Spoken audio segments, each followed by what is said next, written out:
I have a whole 3-date method, and people always tell me I'm crazy. All right, we got to do the 3-date method. If this feels like too much, you probably are afraid of connection. All of these are really good green flags that feel overwhelming to people with insecure attachment at the beginning. What is your 3-date method? First date, primal chemistry. You like how they look, how they sound, how they laugh, how they talk, all of these pieces. You ask questions that are more probing, and you ask the why questions. What do you do for a living, and why? Who's your best friend? And why? Who have you learned from recently, and what have you learned, and why them? By the end of the first date, you must ask if they want a committed relationship, and if so, what it looks like. Not necessarily do you want a committed relationship with me, but we're not getting married tomorrow, right. but yeah, what are do you want? you looking for a committed relationship right now? And they have to say yes. Yes. That is all I want. Second date is personal chemistry. You ask a lot of questions about their values, their goals, their beliefs, their religion, their focus on philosophy or whatever it may be. Not intellectual high-level stuff necessarily, but personal stuff, and see if they are capable of personal conversation. See if they're capable of sharing emotional data. If they're not, they might be heavily avoidant and overly intellectual. But you need to have those questions on the second date. I mean, I love that, but some people listening are like, too quick. Like,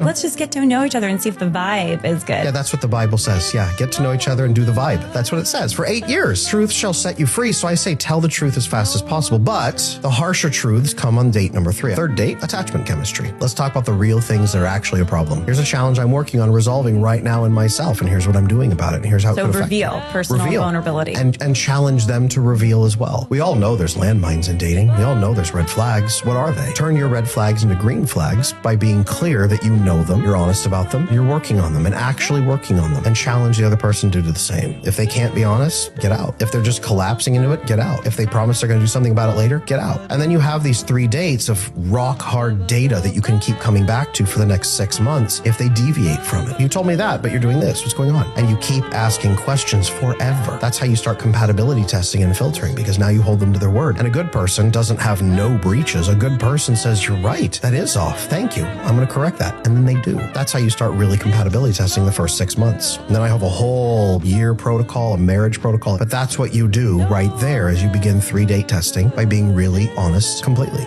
with each other. What if it's like orange flags? All ask 3. about them. Then you that's ask maybe about date everything. 4. Secret to a good marriage is to be very endlessly curious about each other, because otherwise you start making assumptions about each other, and then we do bad things. If we can be curious about each other and ask questions, we clarify. What are the green flags that somebody, if they have attachment issues, might feel like red flags, but they're actually green flags in dating?